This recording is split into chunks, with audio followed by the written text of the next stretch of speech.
Le système de santé mentale en France versus troubles psychiques ou maladies mentales et versus sécuritaire.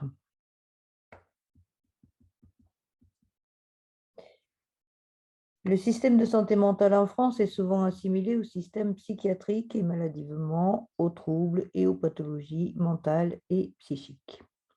Certainement un premier écueil dans sa compréhension.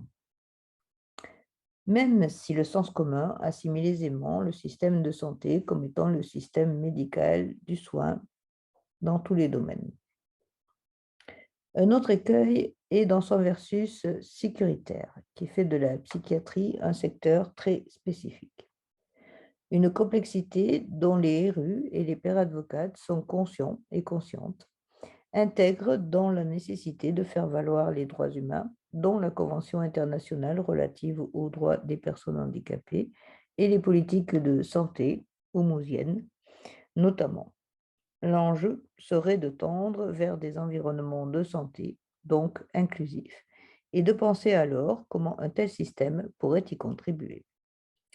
Des convergences de regards économiques et financiers, humanistes et politiques vont dans le sens d'une remodélisation de ce système. C'est ce que nous cherchons à décrypter dans cette présentation et mieux saisir les places et rôles que nous, citoyens et citoyennes, représentants et représentantes d'usagers, pairs advocates, pourrions tenir dans cette perspective.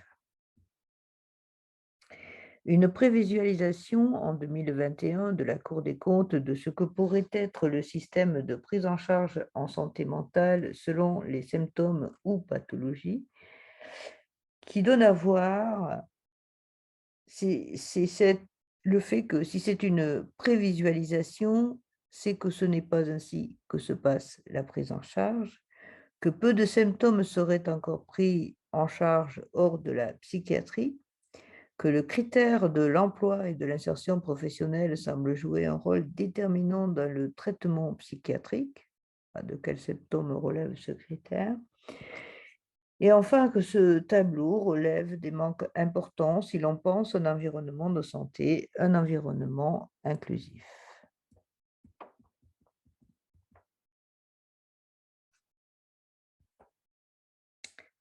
Les ressources en santé mentale et psychiatrie aujourd'hui. Psychom présente ainsi un parcours de santé en santé mentale. Ici figurent les associations d'usagers, les associations de familles, les GEM, les cafés associatifs et tout autre espace d'information citoyen et d'entraide. Des endroits constituent parfois des alternatives réelles à l'hospitalisation et contribuent à un environnement de santé inclusif. Tous les âges semblent concernés, tous les symptômes aussi, ainsi que les addictologies, et le secteur médico-social et social semble aussi faire partie de la solution. Les questions qui se posent peuvent concerner la coordination de toutes ces structures médicales, médico-sociales, sociales, associatives, dans la conduite d'un parcours, et donc celle de savoir qui garantit la bonne conduite de ce parcours. Quelle est la place de la personne concernée dans cette conduite? Comment est-elle réellement soutenue dans l'application effective de ses droits et de ses choix? En Pair Advocacy, nous arrivent bien des personnes qui décrivent les situations très problématiques dans lesquelles le système de santé mentale et psychiatrique les place. Dramatiques, insoutenables souvent. Une question de visée politique ou une question de pratique.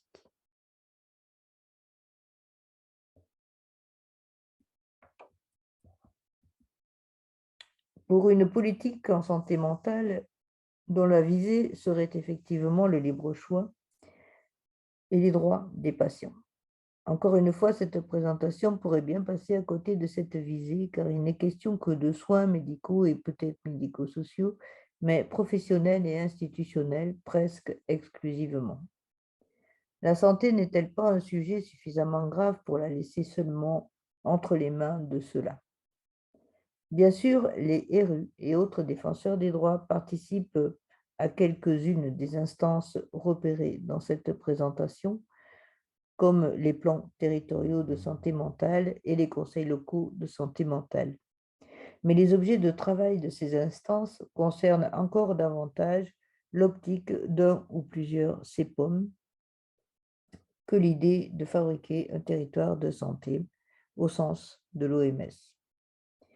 Utile sans doute pour l'idée de coordination de parcours de soins, mais beaucoup moins pour celle de territoire de santé.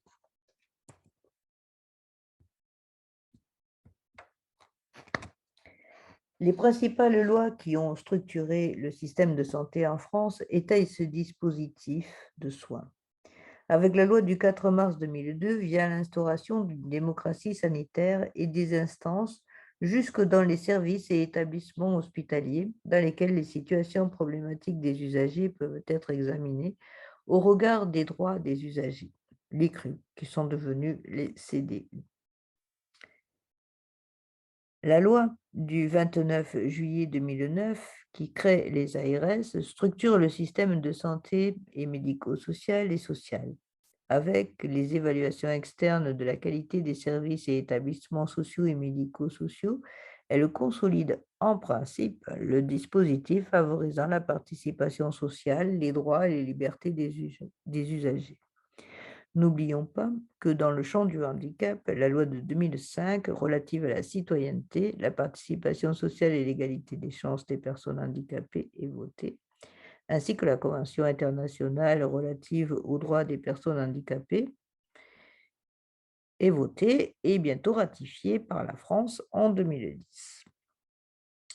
Et spécificité française, voilà que dans cette loi de 2005, le handicap psychique est reconnu.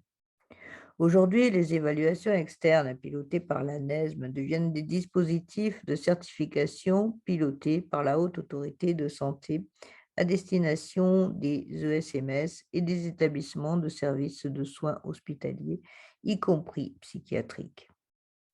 Ainsi, jusqu'aux lois les plus récentes qui accentuent ces articulations santé sociale, médico-sociale, œuvrant pour des changements en matière de formation professionnelle et aussi de formation à destination des usagers, dans l'idée que tous rejoignent une communauté de pouvoir d'agir au sein des établissements et des établissements, avec l'approbation et la contribution des RU. Ce point mérite quelques approfondissements.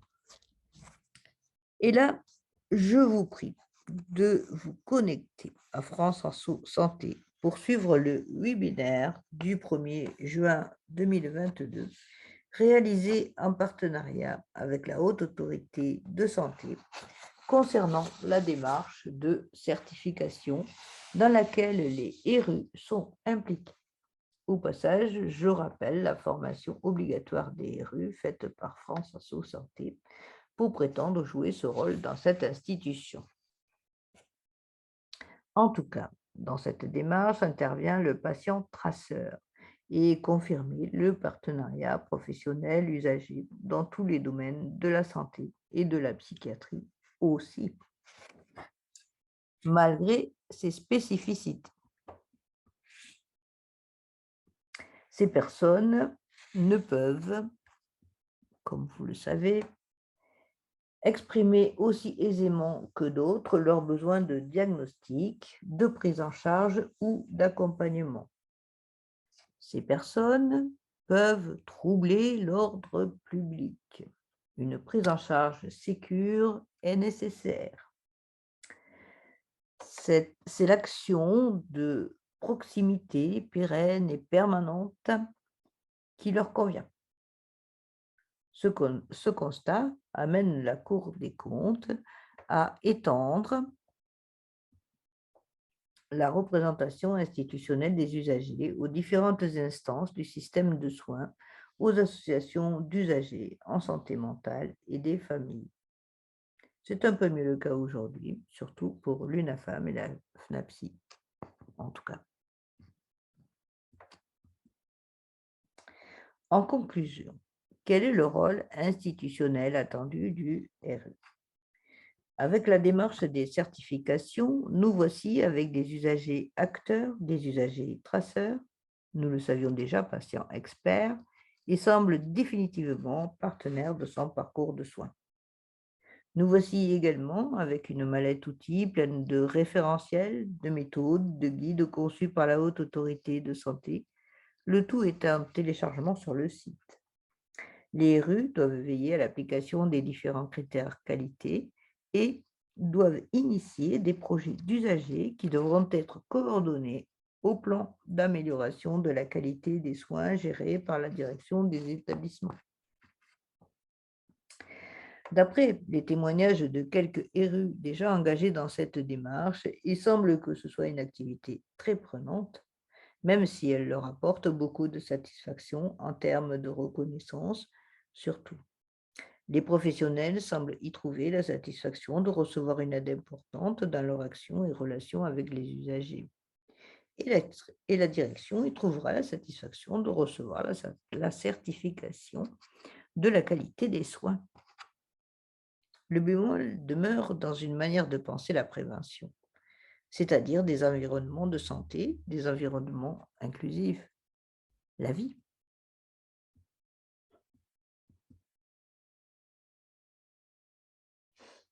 Ce très succinct exposé vous inspire quelle réflexion, quelle question?